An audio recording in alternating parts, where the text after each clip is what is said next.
Чем весной обработать туи и хвойные от болезней и вредителей? В этом видео мы об этом вам все подробненько расскажем. Оставайтесь с нами, поехали!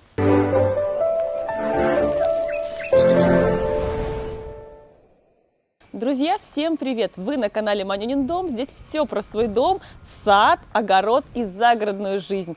Жмите на ракету, пишите ваши комментарии, поддерживайте наш канал, потому что мы очень стараемся и делаем все для того, чтобы дома было хорошо. На нашем участке туи достаточно много. 2 года назад мы высадили вот такую изгородь зеленую из туи. Это туи-брабанты. Но, конечно же, они требуют ухода. Особенно, когда только вы их высаживаете. Как мы ухаживаем за нашими туями, сейчас мы вам об этом и расскажем. Первое, с чего мы начинаем, это чистка туй. Давайте я вам покажу, как мы это делаем. Для этого мы туечку раскрываем нашу, смотрим, если там старые засохшие веточки, эта туйка уже почищенная, так что вот я проверю, как ее Кирюха тут почистил.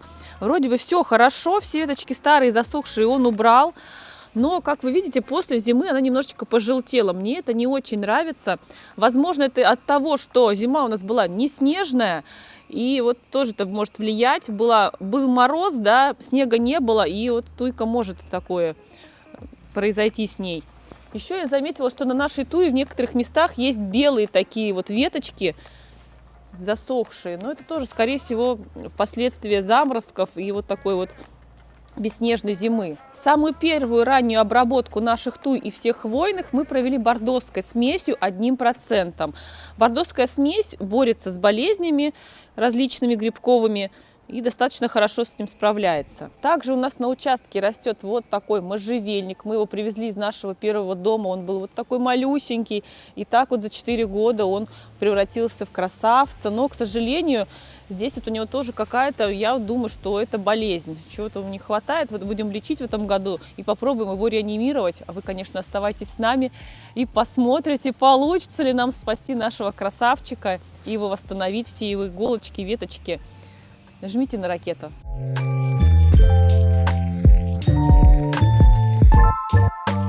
А еще на нашем участке можно встретить 2 сосны. Красавица. Это сосна обыкновенная. Из нее Кирилл пытается сделать бонсай.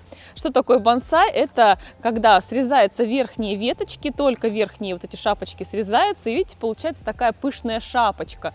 Вот он несколько лет подряд этим практикует, тренируется, можно так сказать. И такая красота у него получается. Их мы тоже обязательно обрабатываем. В первую очередь мы обрабатываем их бордоской смесью. Я по всем им прошлась, потому что они тоже могут болеть.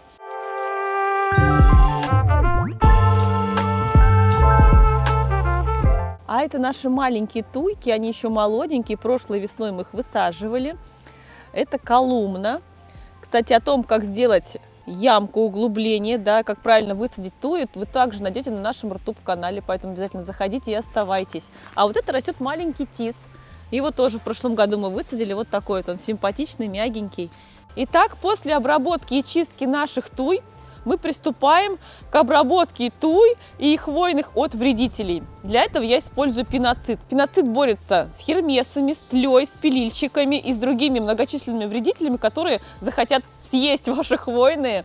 Поэтому обязательно обрабатывайте, не пропускайте этот этап. Это средство убивает всех вредителей за 24 часа. Здесь также у нас есть вот 3 небольших туйки. Это шаровидные даники.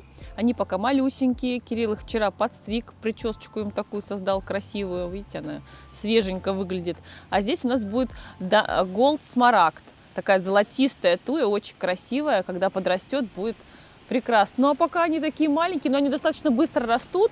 Да, за молодыми туями, конечно, нужен уход более такой осознанный, более требовательный. Ну а потом, когда они подрастают, там уже абсолютно нет такой щепетильности в отношении их. Не стоит так много поливать. Они, наоборот, кстати, не очень любят залив чрезмерный.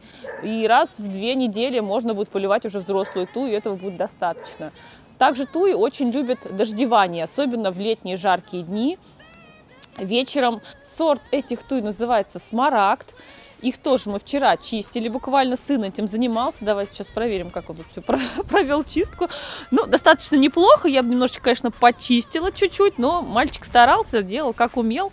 Вот эти веточки сухие, видите, вот их нужно убрать по-хорошему. Мы их все уберем. И еще один сорт туи есть у нас на участке. Это туя книжка или аурея нано. Посмотрите, как она интересно растет, как книжечка. Вот поэтому ее так и назвали, что у нее веточки как будто странички книжечки.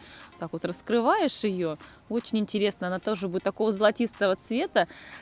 Интересно, как будет у нас через годик, там другой, будет вообще, наверное, нереальная красота на нашем участке. И следующее, что я планирую сделать в ближайшее время, это провести корневую подкормку гуматом калия всех наших хвойных и туй особенно. Друзья, это были основные моменты, которые мы используем в обработке наших хвойных и туй на нашем участке. Кстати, в ближайшее время я планирую все деревья, все кустарники и плодовые обработать цирконом, потому что у нас были заморозки, а циркон очень хорошо помогает и стимулирует восстанавливать деревья после такого стресса, чтобы они восстановились. И мы надеемся, что у нас все-таки будут яблоки в этом году, несмотря на все катаклизмы природные, которые с нами произошли. А если это видео было для вас полезным, интересным, мы будем вам очень благодарны за вашу любую реакцию, за вашу ракету. Пишите ваши комментарии, жмите ракетки, отправляйте вашим друзьям и знакомым, ведь мы желаем, чтобы как можно больше людей могли сказать, как же дома и в своем саду хорошо.